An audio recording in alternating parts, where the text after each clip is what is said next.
bienvenue à ce premier numéro de la semaine. Mesdames et messieurs, Actu 60 est là pour vous servir avec votre servante Minouchka Koyangele.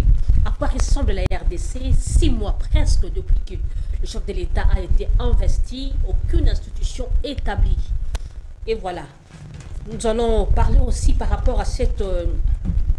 à ce vent qui est sur la toile, revision ou changement de la Constitution. Qu'est-ce qui motive aujourd'hui l'Union sacrée? Hier, ceux qui étaient au pouvoir, ceux qui étaient à l'opposition, s'opposaient farouchement à cette question de la révision de la Constitution. Mais aujourd'hui, voilà, ils veulent réviser ou changer la Constitution. Mesdames et messieurs, deux invités sur ce plateau. Il s'agit de Albert Mouchina, j'ai bien prononcé, hein, oui. Du parti ECO, parti cher à M. Massango Moulongo, à qui je dis bonsoir.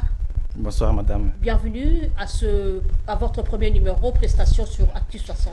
Merci, madame. Merci pour cette opportunité que vous m'accordez pour communier avec mes compatriotes. Et j'en profite pour saluer mon co-débatteur ici et j'espère que le débat sera pédagogique, républicain et démocratique. Et voilà, ça a été comme d'habitude. Quand même, il y a des fois quand l'ambiance est tellement houleuse, à des fois où, mais ici, il n'y a pas d'insulte. Il y a Cédric, un habitué de cette émission, Ndouboukoulou, il est décidé, je dis bonsoir. Bonsoir, madame Minouchka. Comment allez-vous? Oui, ça va très bien, Dieu fait grâce. Par là, je profite aussi pour saluer mon co-débatteur ainsi que la population congolaise qui nous suit de partout en ce net moment. Mais permettez-moi, madame, parce qu'il y a quelque chose qui me dérange. Des fois, par moment, lorsque nous arrivons ici en retard, il ne faut pas nous en vouloir. Parce que vous savez, actuellement, j'en suis victime. Actuellement, dans la ville de Kinshasa, donc, ça devient vraiment une casse-tête pour circuler librement. Pouvez-vous croire, quelqu'un qui quitte de chez lui pour une distance de 4 km peut faire 5 heures du temps en route. Donc, vraiment, nous ne savons pas où est-ce que nous sommes devenus. Et pourtant, hier, l'IDPS et l'Union sacrée nous avaient amené un projet sur zéro trou, où on devrait construire de nouvelles routes. Mais jusque-là, toutes les routes sont dans de très mauvais état, que ce soit les boulevards, tout comme les routes secondaires. Et donc, par là, j'interpelle les gouvernements et les futurs gouverneurs qui va bientôt prendre ses fonctions, donc de pouvoir beaucoup plus voir les problèmes des Congolais. Parce que, madame, quelqu'un qui travaille à Gombe pour quitter Gombe, arriver à Njili ou à Mitendi, c'est vraiment un problème. Il faut dépenser plus de 15 000 francs s'il faut prendre des motos. Donc, même, je ne sais même pas, même lui-même, M. Félix Tshisekedi, ces derniers temps, est-ce qu'il vague à ses occupations quiétide? Je ne pense pas. Et donc, voilà pourquoi, madame, nous interpellons le membre des gouverneurs pour qu'on puisse tabler sur cette affaire-là. Et voilà, cette question dérange ces derniers temps. C'est tout Kinshasa qui vit sous des embouteillages monstres. Moi également, avant d'arriver ici. En tout cas, j'en suis victime. Botel Abissoli Kamboy. Je passe la parole à Albert Mouchina par rapport à notre question. À quoi ressemble aujourd'hui la RDC? Sans gouvernement, il n'y a pas son parlement, on se demande qu'est-ce qui ne va pas. Madame, merci beaucoup de cette question. Je pense que la RDC est dans une phase de transformation. De transformation? Oui. Avec des embouteillages, pas de gouvernement. La RDC, s'il vous plaît. Pas de parlement. Allez-y. La RDC ressemble à une sorte de pépinière qui est en train d'être façonnée. La question qui nous réunit, c'est celle de savoir pourquoi ça traîne. Évidemment, moi aussi, ou nous aussi, comme Congolais, nous constatons que la mise en place des institutions a pris du temps, ou prend du temps. Mais il faudrait que nous puissions dénicher les éléments qui font en sorte que cette mise en place du gouvernement prenne du temps. Parce qu'il ne suffit pas seulement de décrier la lenteur, d'accuser qui que ce soit, mais il faut savoir que pour mettre en place des institutions, il y a deux mécanismes. Il y a les mécanismes juridiques et les mécanismes politiques. Je prends le plan juridique. Tout part de l'organisation des élections. Et c'est ça, c'est ce que beaucoup de compatriotes, et même ceux qui prétendent s'acharner sur le régime, sur l'union sacrée. Ils ont tort. Je ne dis pas qu'ils ont. Je ne dis pas qu'ils ont tort ou ils ont raison. Mais écoutez-moi, madame. Et je voudrais que ceux qui nous suivent puissent être éclairés. Après l'organisation des élections, les législateurs prévoient un délai de contestation des résultats. Et ce délai, si nous prenons le temps qui est accordé, qui est donné à la Cour constitutionnelle pour traiter les contentieux, c'est un délai de 3 mois. Et après ce délai, avec ce qui a été introduit dans le système juridique, la jurisprudence, il y a la contestation des arrêts de la Cour constitutionnelle. Et la Cour constitutionnelle qui est censée valider définitivement les mandats des députés, c'est voir recommencer le travail de correction des marées. Mais en attendant les 3 mois-là, il doit quand même avoir un gouvernement déjà. J'en arrive. Et le gouvernement doit attendre l'investiture par le Parlement, c'est ça? J'en arrive, madame. Je suis d'abord sur le plan juridique. Il y a la correction des erreurs matérielles. Tout cela, ce n'est pas l'union sacrée qui a mis en place. Et ça n'a pas commencé avec... Qui gère le pays? S'il vous plaît. Ça n'a pas commencé avec l'union sacrée. Mais avec les législateurs, d'ailleurs, vous avez bien fait, madame, je vous félicite d'ailleurs, d'avoir évoqué la révision, la question d'actualité, la révision de la Constitution. Parce que cette question du retard appelle avec elle celle des réformes profondes qui doivent être opérées. On va en arriver là. Ça, c'est le mécanisme et le plan juridique.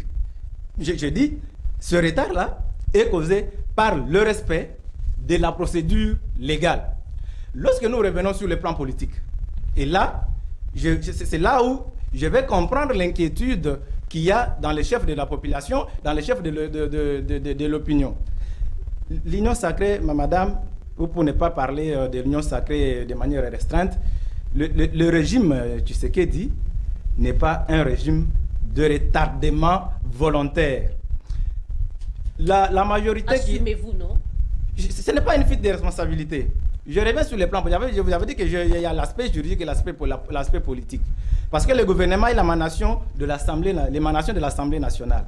Ce sont les forces vives, représentatives de l'Assemblée nationale majoritaire qui doivent dégager le gouvernement. C'est vrai.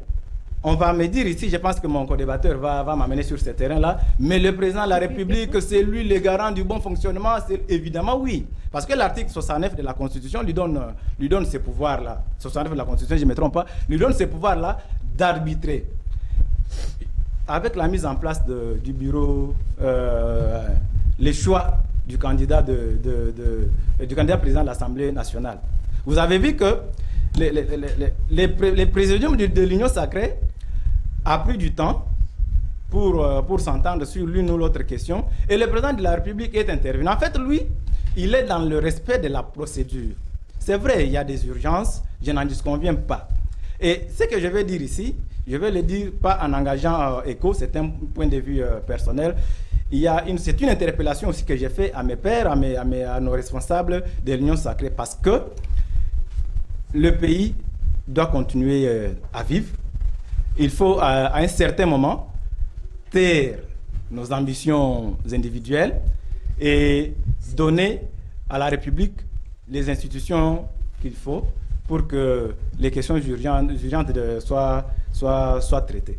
Donc, quand je vous ai posé la question, en voulant savoir à quoi ressemble la RDC aujourd'hui, vous m'aviez dit que ça ressemble à la transformation, à une pépinière qui est sous transformation, c'est ça. Mais quand vous dites la transformation, là, c'est dans quel plan? Parce que tout s'empire au jour le jour. Madame, la transformation dont j'ai... Attends, laissez-moi vous relancer. Relancez-moi. Les ministres qui sont élus députés, qui devaient déjà, ou encore attendre que le Parlement, que l'Assemblée nationale commence le travail, ils sont là en train de gérer les affaires courantes, sous violation de la Constitution. Les choses ne marchent pas, il n'y a pas d'eau, en tout cas tout est bloqué. Et maintenant, de quelle transformation dont il s'agit? J'aimerais savoir.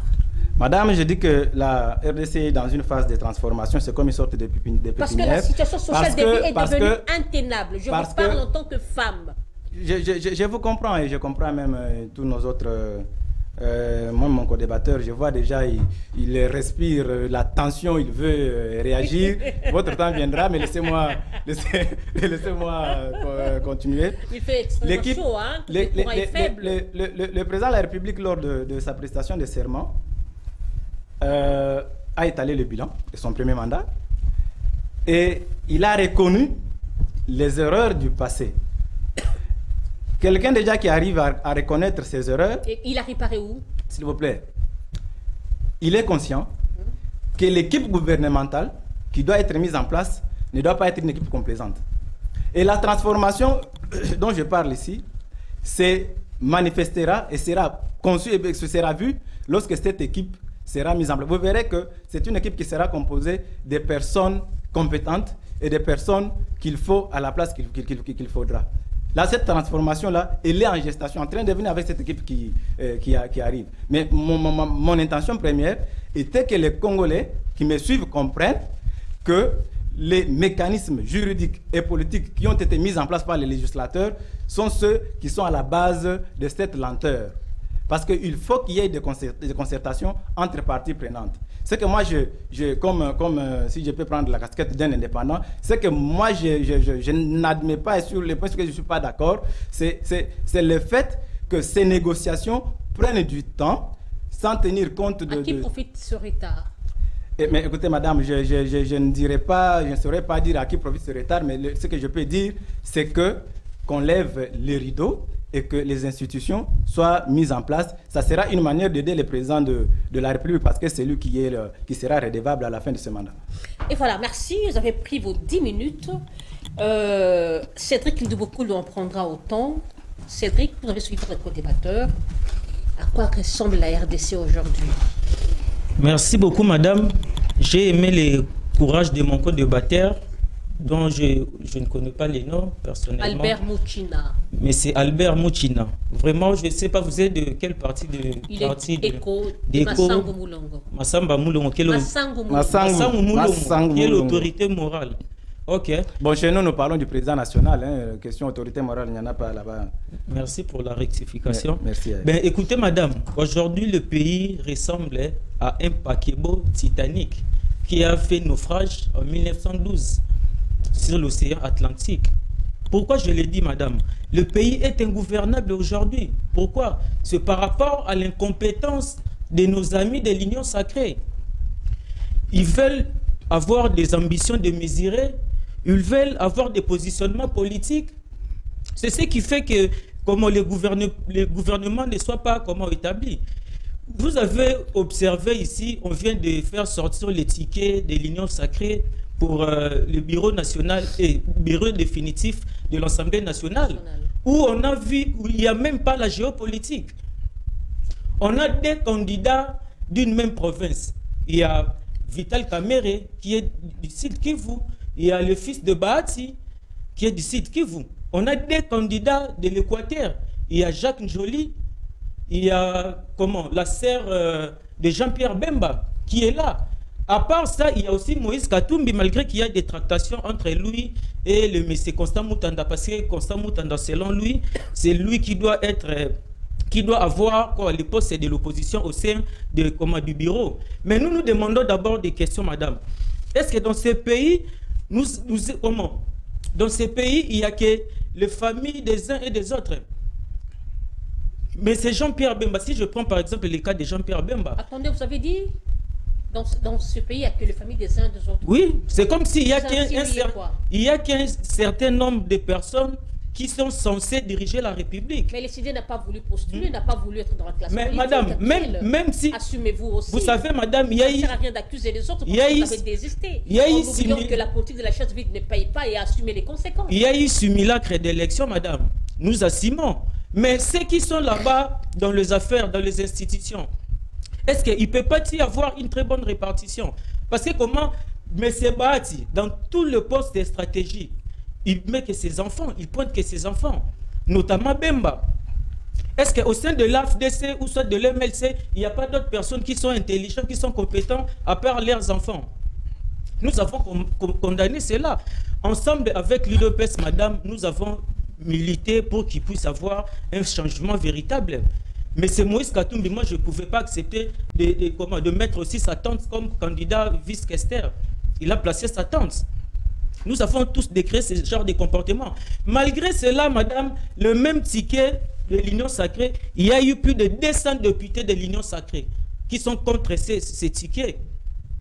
Maintenant, dites-moi, tout ça, ça devient des tractations. Donc, c'est ça qui fait en sorte que nous ne puissions pas avoir suffisamment les bureaux de l'Assemblée. Parce que le fait qu'il n'y aura pas les bureaux définitifs de l'Assemblée, il n'y aura pas aussi des gouvernements.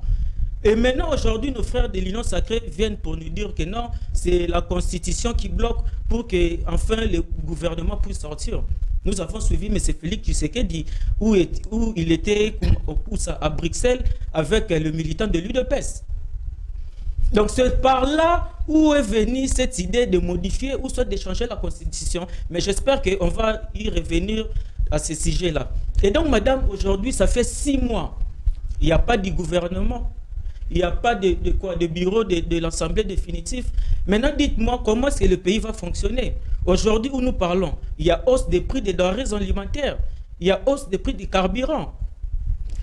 Il n'y a pas de transport. Il n'y a pas de routes. Il y a des embouteillages monstres. Et maintenant, tout ça, M. Félix Tshisekedi, pour lui, il préfère aller vivre dans les airs, je ne sais pas moi. Vous avez suivi même à Brazzaville, devant son homologue brazzavillois, comme il a traité d'itinérants. Je ne sais pas s'il faut interpréter ça en lingala. Itinérant, ça signifie Muto Azabi Tambola Tambola. Et donc, à ce moment où nous parlons, madame, dans la partie est de notre République, il y a des cas de compatriotes qui sont morts là-bas. Dernièrement, récemment, on a bombardé les camps de réfugiés. Pendant que ces réfugiés-là, ils n'ont pas de moyens pour vivre, ils n'ont pas d'habits, ils n'ont pas d'eau, tout cela. Attendez, mais le gouvernement n'est pas là. Jusqu'à présent, pourquoi les idées, vous ne voyez que le côté négatif? En aucun jour, vous soulignez les bienfaits ou encore les actes posés dans le bon par ce régime. Mais madame, je venais de dire tantôt, le pays est ingouvernable. Ces derniers temps, on a du mal... Comment? De l'électricité comme de l'eau. Ces derniers temps, il n'y a pas d'électricité. Il y a de barbouilles partout dans nos corps. Vous êtes en train de transpirer. Nous travaillons sous l'électricité à l'intensité qui est très faible là. Nos enfants, même nous, comme les parents, nous avons de barbouilles. Pourquoi? Parce qu'il fait des chaleurs énormes ces derniers temps. Maintenant, pendant ces temps, nous ne savons pas où est passé M. Lucinde, qui est le DG de la SNEL. Donc le pays, en quelque sorte, le pays est paralysé. Hier, on a traité M. Kabila, c'est lui qui bloquait tout. Kabila et le FCC. Maintenant, aujourd'hui, madame, M. Kabila n'est pas dans les institutions. Les FCC ne sont plus dans les institutions. Maintenant, qui bloque qui? Donc, on a compris que c'est la mauvaise foi et l'incompétence de nos amis de ces régimes. Parce que, en 2018, lorsqu'il y a eu hold-up électoral, quand même, M. Félix Tshisekedi a lancé les programmes de 100 jours, malgré que ce mal finit par des détournements. Mais après les 100 premiers jours, il y a eu des détournements. Mais dans ces mandatures, après plus de 6 mois, il n'y a pas de gouvernement, il n'y a rien. Donc le pays est paralysé. En même temps, nous avons 2 premiers ministres. L'un qui continue à estimer les affaires courantes. L'autre qui continue à se balader chez les Mamou national et consorts. Et donc, vous savez, madame, nous demandons, nous nous posons des questions. Là où M. Etienne Tshisekedi se repose des restes mémoire, il n'est pas content avec nos amis de l'UDPS. Qui pouvait croire sous la reine, sous les régimes de l'UDPS? Aujourd'hui, on pouvait avoir des problèmes concernant le problème des transports, notamment les problèmes de prix sur le marché. Nous sommes dans un pays, pendant les quinquennats passés, ce régime n'a jamais produit ne serait-ce pour même un champ de rasier. Ils sont incapables, ils nous disent non, nous sommes dans une économie extravertie. Mais qu'est-ce qui empêche nous puissions quitter d'extraverti à introverti, que nous puissions produire? Nous avons des terres arables. Et donc, madame, moi je crois ici la dame là qu'on a nommée Premier ministre, Madame Judith, en fait, c'est comme une étiquette. Donc, il ne va rien faire parce que lui-même, M. Félix... Vous êtes prophète de malheur, pourquoi? Mais non, madame, ça se voit déjà. Pendant plus de 6 mois, il n'y a pas de gouvernement. Lorsqu'il y a le bonheur, nous allons tous en dépendre, monsieur. Quel est cette bâton magique et madame la première ministre doit taper sur la table pour que tout puisse changer? Les changements, c'est tout un programme, c'est tout un projet. Mais tels qu'ils sont là, d'ailleurs, pendant la campagne électorale, M. Tshilombo ne nous a jamais donné son programme. Sa campagne politique était seulement que non, contre les candidats étrangers. Mais qu'est-ce qu'ils nous ont produit?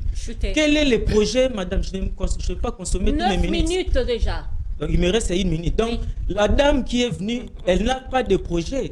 Je ne sais pas quelle est son ambition pour qu'il puisse changer les choses. Et donc, je comprends bien que nos amis de l'IDPS sont là que pour leurs propres intérêts, pour question de positionnement politique. Quelqu'un qui veut, prendre un gros part de gâteau, lui-même être député, gouverneur, en même temps placer son fils sénateur. Donc, vous voyez que c'est un groupe d'individus aujourd'hui qui ont pris le pays en otage. Et voilà pourquoi nous interpellons la population congolaise d'être beaucoup plus exigeante. Parce que, madame, à la lire où vont les choses, je vous dis, il peut y avoir une guerre civile dans ce pays. Parce que lorsque la population continue à crépir, à souffrir...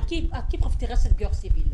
Mais ça va profiter, je ne sais pas, parce que cette guerre, on aura encore des pillages, chose que nous ne permettons pas, madame.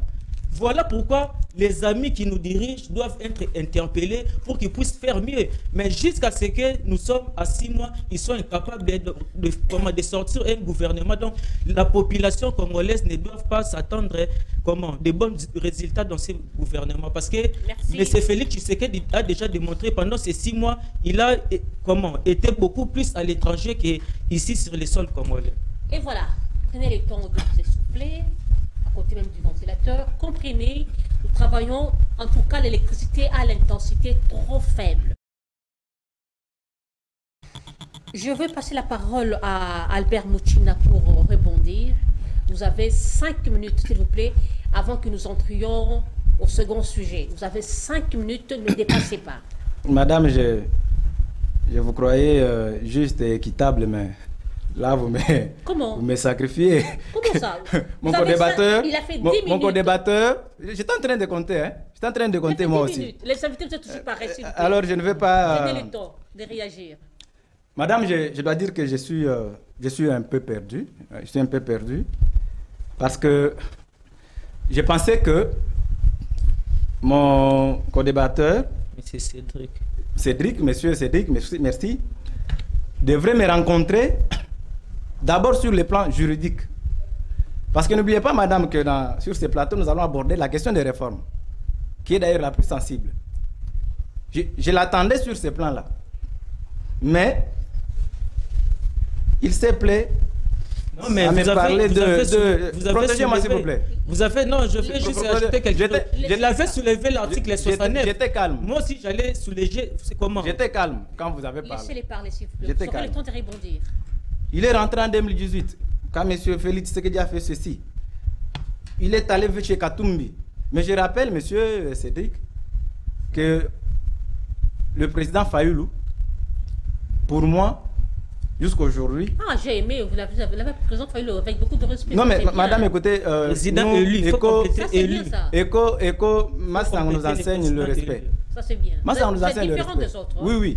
Nous devons faire la différence de partout. Le président Fayoulou, j'ai toujours regretté. Excusez-moi, je ne fais pas la publicité de Prince Epengue. J'ai toujours regretté le fait que Epengue n'ait pas déposé sa candidature jusqu'à aujourd'hui. J'ai toujours regretté le fait que beaucoup de jeunes ambitieux qui ont peut-être les bons projets pour ce pays aient vu leurs ambitions être étouffées par le président Martin. Je me demande, monsieur Cédric, c'est la question peut-être que vous pouvez lui poser, mais elle n'est pas nécessaire. Quelle est la situation de l'opposition aujourd'hui, l'opposition que préside Martin Fayoulou? Mais là, ce n'est pas mon problème. J'en viens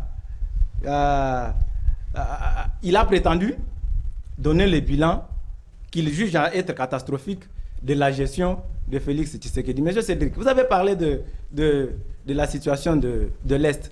C'est-à-dire que vous n'avez pas d'informations de terrain. Ah bon? Ne vous hasardez pas à venir affirmer des choses que vous ne maîtrisez pas. Je vous dis que sur place même quand nous parlons, vous avez fait allusion au bombardement dernier. L'équipe est sur terrain. Vous avez suivi. Vous avez suivi. Il y a eu des morts, n'est-ce pas? Il y a eu des morts, moi je n'en conviens pas. Mais vous semblez mettre dans la tête de l'opinion que le gouvernement est resté insensible à cette situation qui se passe à l'Est. Non. Mais nous avions aussi promis la moindre escarmouche, mais maintenant il y a eu des grandes escarmouches. Je ne voudrais pas revenir sur ce débat-là parce que le chef de l'État a toujours été incompris. Oui, elle a toujours été incompris. Je vous informe, monsieur, qu'il y a une équipe gouvernementale, le gouvernement qui est en train d'expédier des affaires courantes, bien sûr, qui est sur terrain. Vous êtes en train de parler, je ne sais pas de quoi, par rapport au bilan. Je vous dis que le régime ici s'est beaucoup plus actionné dans les réformes pour parvenir à une certaine autonomie financière. C'est-à-dire, la politique que mène Félix Tshisekedi, c'est une politique de travailler pour les projets à long terme. Vous avez le service national, vous avez la zone économique de Maluku, vous avez... Donc, il y a beaucoup de choses qui se font dans beaucoup de secteurs. S'il vous plaît, je dois achever. Il y a beaucoup de réformes dans beaucoup de secteurs que l'opposition ne peut pas apercevoir parce que tout simplement, ils n'ont pas ces yeux-là. Il y a aussi un problème de communication au sein de l'Union sacrée, non? Vous savez, la communication, c'est vendre l'image. Vous savez, dans toutes les familles, il y a toujours ces malentendus. Moi, mais je l'ai reconnu. J'ai dit que d'ici là, les rideaux seront levés et le pays sera stable. Et voilà, Cédric Ndoukoulou, rebondissez avant que nous entrions au second sujet. Merci, madame. Mon co-débatteur a évoqué, il a cité même les noms du président élu Martin Fayulu. Donc, il faut compléter les présidents élus. Parce que pour nous, nous ne reconnaissons pas les élections de 2023. C'est similaire. Mais il a été élu, quelqu'un qui n'a pas participé. Il a été élu en 2018. En 2023, nous sommes au deuxième mandat, camarades. En 2023, nous sommes au deuxième mandat. Mais protégez-moi, madame. En 2023, nous supposons qu'il n'y a pas eu élection. Il y a eu simulacre. Donc voilà pourquoi nous considérons le président élu Martin Fayulu président jusqu'à ce jour ici. Vous avez dit non, Martin Fayulu a refusé que nous puissions déposer les candidatures. Mais je m'assume, nous nous assumons. Nous étions au congrès à Kisangani, nous avons dit que les boycotts ne se figurent pas à décider et que nous irons aux élections. Voilà pourquoi nous tous, moi tel que je suis ici, j'étais candidat. J'étais candidat à ma circonscription. Sur quelle liste? Je n'ai pas déposé ma candidature parce que nous avons eu l'option de ne pas déposer. Et pourquoi vous êtes allé à la présidentielle? C'est ce que je disais, nous nous assumons. Madame, nous venons en politique pas pour se servir. Même si vous devenez député aujourd'hui, si vous n'arrivez pas à trouver des solutions aux problèmes des Congolais, vous allez être fiers de vous comme député. Il y a des ministres qui vont sortir de ces gouvernements, madame. Ils se sont enrichis. Mais vous et moi, nous nous sommes enrichis, messieurs. Et donc voilà pourquoi nous faisons la politique, pas pour se servir, mais nous faisons la politique pour l'intérêt de la population. Vous avez dit ici le problème de l'insécurité. Heureusement que vous êtes conscient qu'il n'y a pas longtemps, récemment ici, il y a eu des bombardements. Ça ne demande pas la conscience. Madame vous a même relancé. Mais c'est Chilombo nous a dit ici que non, à la moindre escarmouche. Mais jusqu'à présent, nous attendons. Lui-même, M. Félix Tshisekedi, nous a promis qu'il va délocaliser les QG de notre armée pour l'amener à Goma. Il a même promis aux Gomatraciens qu'il va devenir Gomatracien. Papa, il a aussi une vie à protéger, non? Donc jusqu'à aujourd'hui, mais les Congolais ne sont pas protégés. Mais lui, il avait accepté de mourir pour la République. S'il faut protéger sa vie, c'est aussi protéger la vie de tous les Congolais.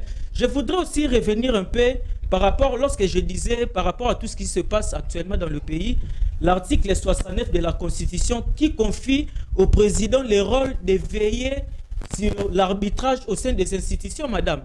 Mais lorsqu'il y a tractation au sein de l'Union sacrée, M. Félix Tshisekedi ne prend pas parole, il ne parle pas, il ne dit aucun mot. Lorsque il y a des problèmes, il y a eu même l'élection, lorsqu'il s'agissait de choisir quelqu'un qui va être l'étiquette de l'Union sacrée au sein de l'Assemblée nationale.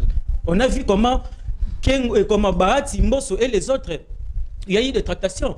Nous allons même à l'APK, lorsqu'il s'agissait de voter d'élire les gouverneurs et les sénateurs. Il y a eu une nuit de la corruption. Et donc vous êtes expert. Vous faites du coq à l'âne. Vous êtes expert en détournement. Mais M. Kabouya, vous n'avez pas suivi M. Kabouya sur Top Congo FM, où on lui posait la question de dire là où il a trouvé l'argent pour acheter des jeeps pour les députés. Vous avez je ne suis pas le défenseur de M. Kabouya, je ne suis pas de l'UDPS. Monsieur l'UDPS c'est l'Union sacrée, n'est-ce pas? Je ne suis pas le défenseur de M. Kabouya, mais vous devez savoir, M. Cédric, que contrairement, il faut que je lève l'équivoque. Madame, non, laissez-les parler. Madame, pendant que les millions de Congolais sont détournés, les millions de contribuables congolais, nous avons suivi ici les détournements de 80 milliards concernant les forages et les lampadaires. Il n'y a pas plus longtemps, à l'Assemblée nationale, Mbosso aurait détourné plus de 90 millions, $2 millions. Il devait acheter des bus de coaster pour les députés. Donc vous voyez, l'Union sacrée est caractérisée par l'incompétence, les détournements et la corruption, madame. Et voilà, parlons du second sujet. Qu'est-ce qui motive les ténors ou les classiques de l'Union sacrée à réviser la Constitution ou à changer cette Constitution? Je commence toujours avec Albert Mouchina. Quelle est cette opportunité pour la Constitution?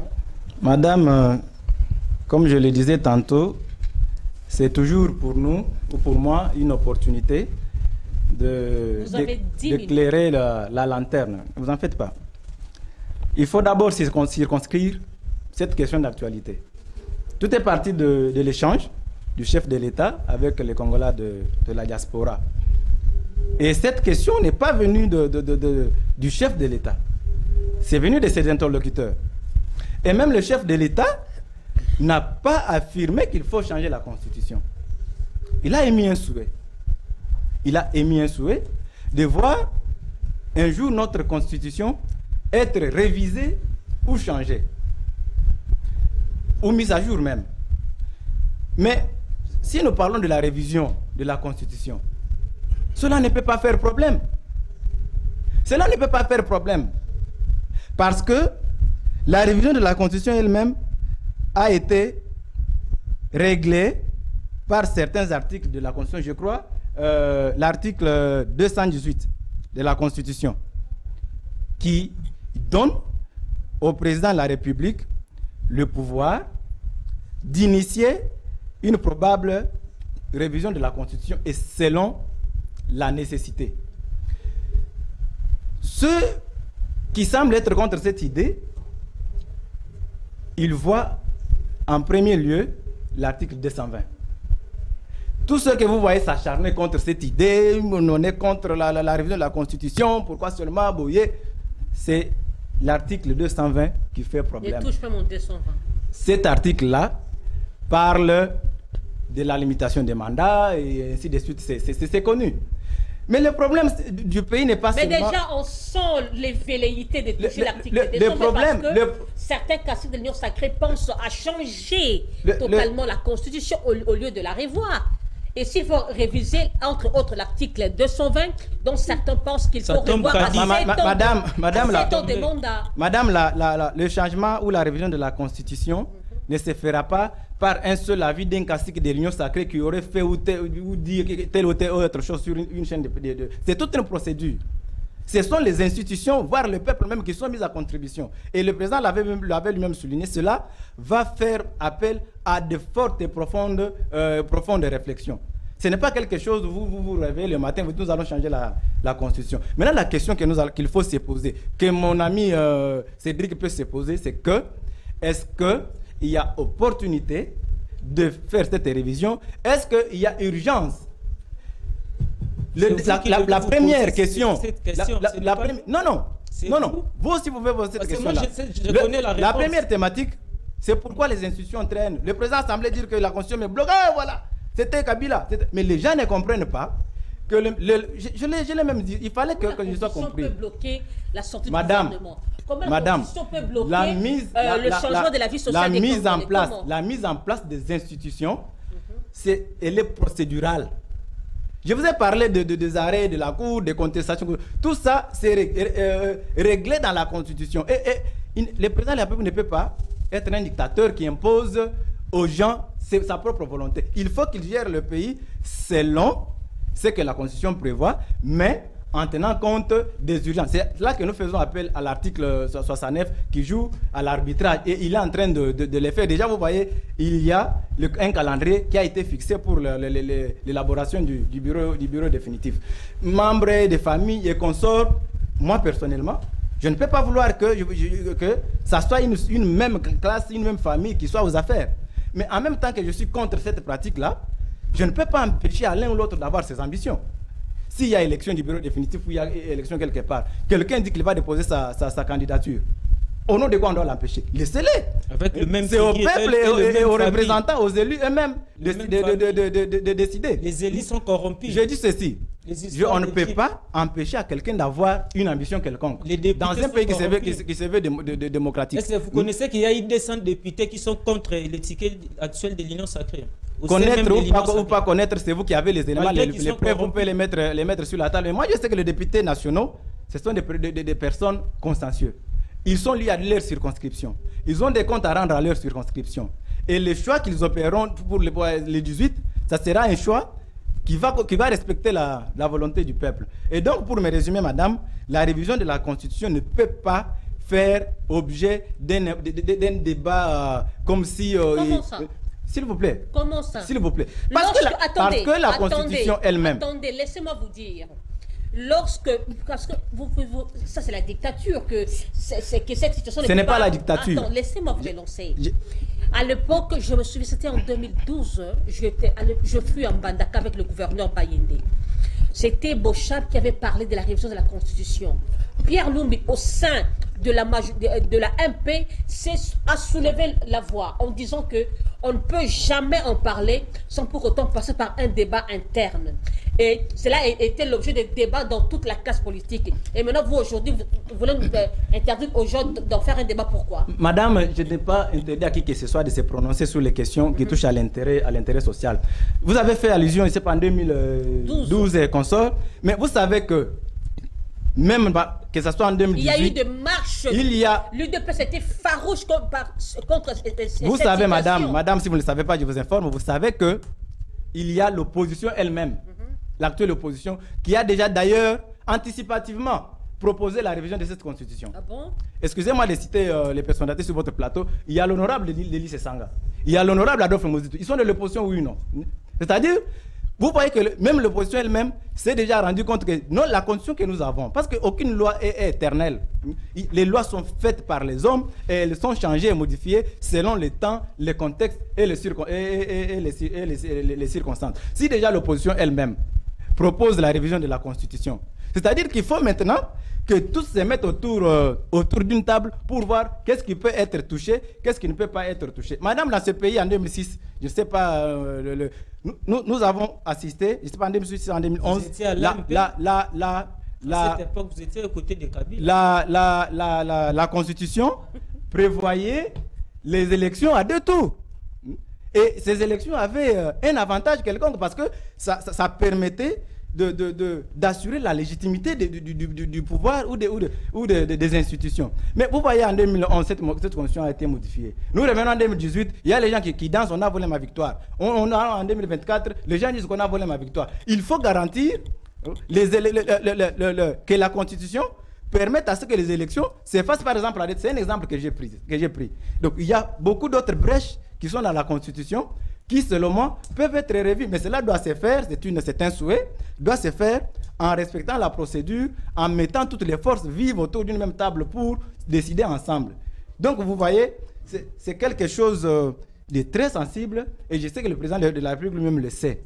Vous ne pouvez pas sortir les propos du président de la République de leur contexte et l'engager sur la déclaration d'un cacique de l'Union sacrée ou d'une personnalité qui a émis son avis, madame. Et voilà, vous avez fini. Hein? Allez-y, allez-y. Et je passe la parole à Cédrine Boukoulou. Y a-t-il pas opportunité de revoir la Constitution? Merci beaucoup, madame. La révision constitutionnelle en soi n'est pas un péché. Oui. La Constitution peut être révisée. C'est prévu même dans la Constitution. Mais oui, c'est prévu dans la Constitution. Voilà. Le président de la République et la population peuvent aller au référendum. Mais on ne peut pas réviser une Constitution pendant l'état de siège ou soit pendant la guerre. Il faut se poser des questions au moment où nous sommes maintenant.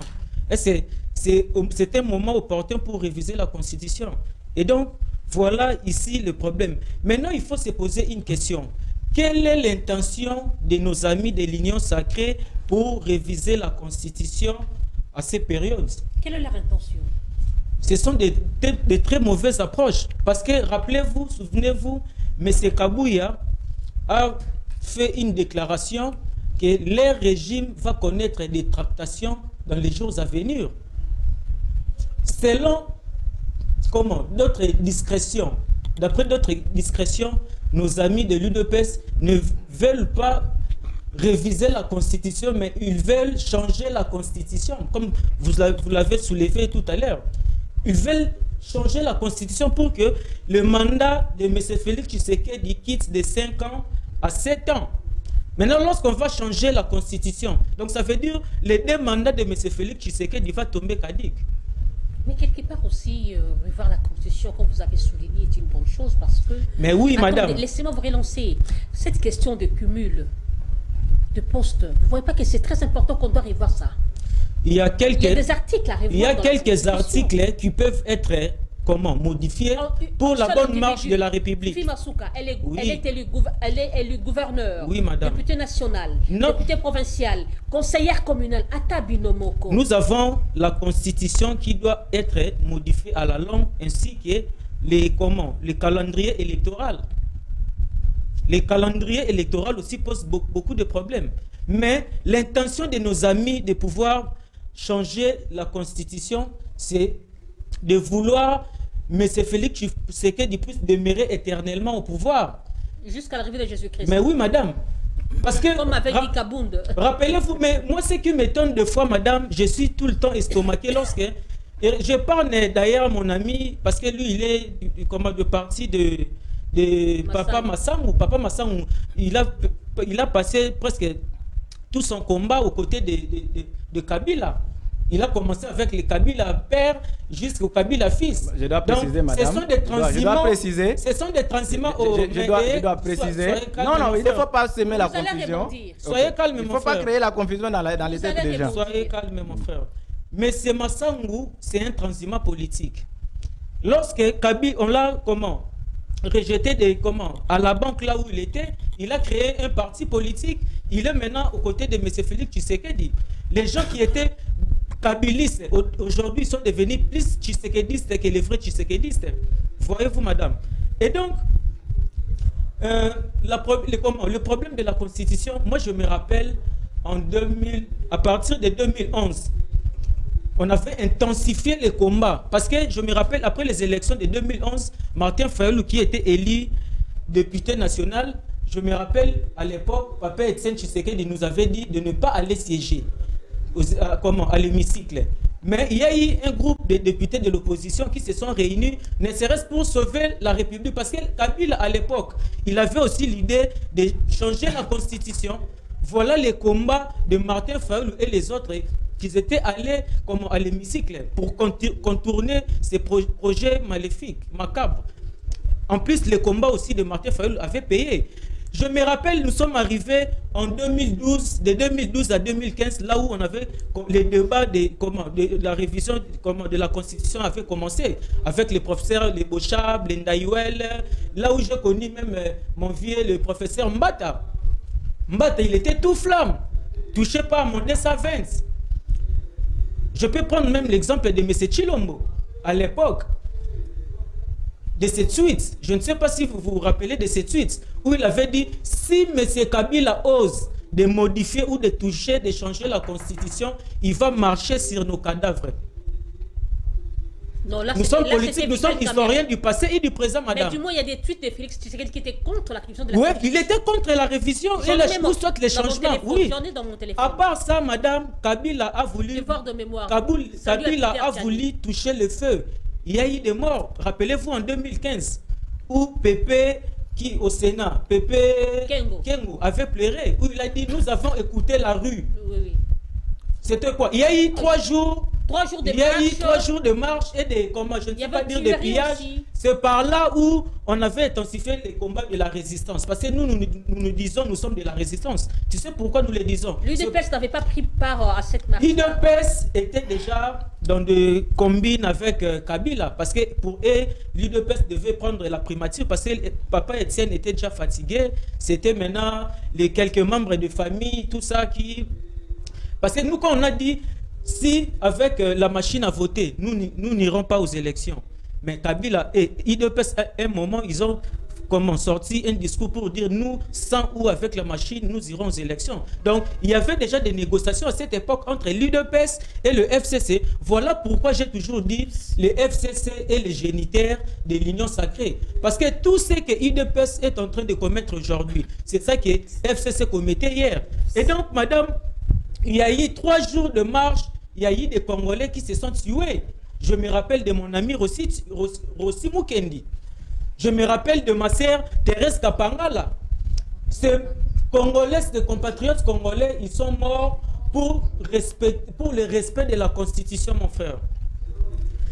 IDPS, avant, ils se sont combattus pour le respect de la Constitution. Mais c'est Kabi et Tshisekedi, il était très catégorique pour défendre la Constitution. Maintenant, comment quelqu'un, je ne sais pas, c'est l'ivresse du pouvoir ou c'est quoi, madame, quelqu'un qui a défendu hier la même cause, aujourd'hui, c'est comme s'il est devenu aveuglé, c'est comme s'il est né de nouveau, je ne sais pas, il ne connaît plus les combats de protéger la Constitution. Quels sont les articles qu'on peut revoir?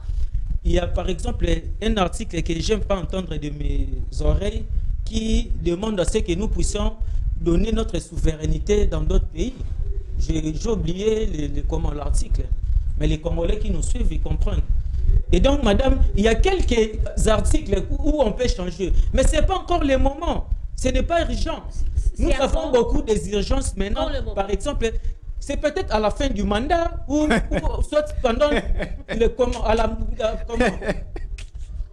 on ne peut pas modifier la Constitution pendant que nous sommes incapables de former un gouvernement. Nous sommes incapables de résoudre tant soit peu les problèmes des Congolais, madame. Ce n'est pas le moment. Donc c'est une distraction qui nous apporte rien. Et donc, le problème de la Constitution, madame, Kabila a voulu les changer. Il n'a jamais arrivé à cela. Mais c'est Félix Tshisekedi, il connaît bien les combats qu'on a menés hier à l'opposition. Donc, même aujourd'hui, est-ce que vous voyez professeur Mbata venir dire que non, on doit toucher tel article ou tel article? Il semblerait qu'il a quitté l'UDPS. Il est retourné à l'UNC, c'est vrai? Là, je ne sais pas, il faut demander à mon ami de l'Union sacrée. Parce que chez eux aussi, ça va barder après, lorsqu'on va former le gouvernement. Ça va barder parce qu'il y aura des frustrés. Je ne sais pas même son autorité morale, s'il a sorti député, on va lui donner un poste ministériel comment. Et donc voilà, madame, nous disons l'article 220. Dans la Constitution, il y a des articles qui sont intangibles, où on ne peut pas toucher, notamment l'article 220, qui parle de mandat du président de la République. Le président de la République a un mandat renouvelable une seule fois. Donc, cet article-là ne peut jamais être touché, ne peut jamais être modifié ou révisé, mon frère. Donc, si vous osez de toucher cet article, donc je crois que ce serait peut-être la fin anticipée de votre mandat. Il y aura les catombes. Il y aura les catombes, il y aura les chaos. Merci beaucoup. Donc, M. Félix Tshisekedi et l'Union sacrée, ils vont marcher sur nos cadavres. Et voilà, nous allons vers la fin de l'émission. Veuillez répondre, vous avez 4 minutes. Madame, je me rends compte que vous êtes un peu... ne m'accusez pas à tort, nous sommes devant le public, s'il vous plaît. Je fais mon travail avec équité. Non, mais vous êtes du mauvais côté de l'histoire. Madame, vous êtes du mauvais côté. Pour la deuxième fois, je suis encore confus. Parce que M. Cédric est allé de contradiction en contradiction. Laquelle? D'abord, si avec le président Martin Fayulu, vous êtes de la résistance, Les résistants ne reconnaissent pas les institutions en place. Mais oui, nous ne les reconnaissons pas. Comment est-ce que vous allez demander aux institutions qui n'existent pas selon vous de donner de l'eau aux gens, de donner le courant aux gens? Là n'est pas un Ici, problème. on parle de la légitimité et de la légalité. Là, il n'y a pas de problème. Il faut faire cette nuance. Il faut faire cette nuance entre la légalité et la légitimité. Je ne sais pas si vous êtes avocat ou quoi. Madame, je peux parler. J'étais calme. Hein? Constitutionnellement parlant. La résistance d'ailleurs dont vous vous réclamez, la résistance n'est pas constitutionnelle. L'article 64. La résistance n'est pas... L'article 64 ne vous donne pas mandat de faire la résistance. La Constitution de la République reconnaît l'opposition et la majorité. L'intention de Félix Tshisekedi de s'éterniser au pouvoir. Mais non. Vous avez beaucoup parlé de l'UDPS. Je vous rappelle que moi, je ne suis pas de l'UDPS. Mais maintenant, je ne suis même pas l'avocat de l'UDPS. Mais qui vous a dit que si l'UDPS veut se maintenir au pouvoir, ça sera toujours avec la personne de Félix Tshisekedi? Parce que la mission d'un parti politique, c'est conquérir le pouvoir et le conserver par les moyens démocratiques. Qui vous a dit que l'UDPS, après Félix Tshisekedi, n'aura pas un autre candidat au pouvoir? Je ne suis pas avocat de l'UDPS. Il parle de Massangou avec des affirmations gratuites, non vérifiées. Non, Massangou, c'est un transhumant politique. Il a été avec Kabila. Mais, monsieur Cédric, dans ce pays, et ça je le tiens de Massangou, nous devons avoir la notion de repère. Nous devons avoir les personnes modèles. Et pour moi, comme pour vous, ma personne modèle, sur le plan politique, sur le plan de la gouvernance, sur le plan de la crédibilité, c'est Massangou. Massangou a travaillé, comme vous l'avez dit, parce qu'il faut que je puisse nettoyer ces malentendus enfoncés dans les têtes des Congolais. Massangou a travaillé avec Kabila le père et Kabila le fils, pas dans la politique. Massangou c'est un administratif. Massangou est arrivé, s'il vous plaît, je dois vous éclairer, vous informer en même temps. Massangou est arrivé à la tête du Banque centrale. Massangou est arrivé à la tête politique. Prenez de la matière, mon frère. Massangou est arrivé à la Banque centrale du Congo. C'était au moment où le pays était dans les chaos avec l'entrée de l'AFDEL. Au moment où Mzee a cherché qui pouvait relever l'économie du Congo. Et il l'a fait avec brio. Kabila le fils qui est arrivé au pouvoir, voyant le travail que Massangou a abattu, il l'a maintenu. Et Massangou a fait son temps. Il a fait son travail. Aujourd'hui, si vous mettez le président, l'ancien président Joseph Kabila, vous mettez l'ancien gouverneur Massangou, chacun va parler de son bilan. Kabila va parler de son bilan comme président de la République à la tête du pays. Et Massangou va parler de son bilan comme gouverneur de la banque. Il a stabilisé les taux. Et là, déjà, ça, c'est vous qui le dites. Je suis content que ça vienne de vous. Non, je vous pose la question. S'il a stabilisé, il a trouvé les taux à combien? Il a laissé à combien? Informez-vous. Je ne fais pas de comparaison et consorts, mais je crois que jusqu'à ce pays, s'il a déjà eu mieux comme Massangou, ils ne sont pas trois à la tête de la Banque centrale. Ils ne sont pas trois. Et donc, quand vous parlez d'une telle personnalité... Ils ne sont pas trois. Dans l'histoire du pays, ceux qui ont eu à mieux faire comme ça ne sont pas trois. Ah bon? S'ils sont là, ils ne pas. Qu'est-ce que vous direz de lui? C'est-à-dire quoi? Ils ne sont pas trois, c'est-à-dire que s'ils sont nombreux, ils sont trois. Je suis la fille d'un ancien banquier. Donc, s'il a été le bon, il est dans les trois. Donc mon frère, je vous dis, quand vous parlez de telles personnalités, ce sont des personnes ressources. Je reviens au débat. C'était juste pour le recadrer. Veuillez chuter. Je vais chuter, madame. On est d'accord avec le camarade qu'il faut réviser la Constitution, mais lorsqu'il... Le moment n'est pas opportun. Vous lui posez la question, quand est-ce qu'il faut le faire? Bon, à la fin du mandat.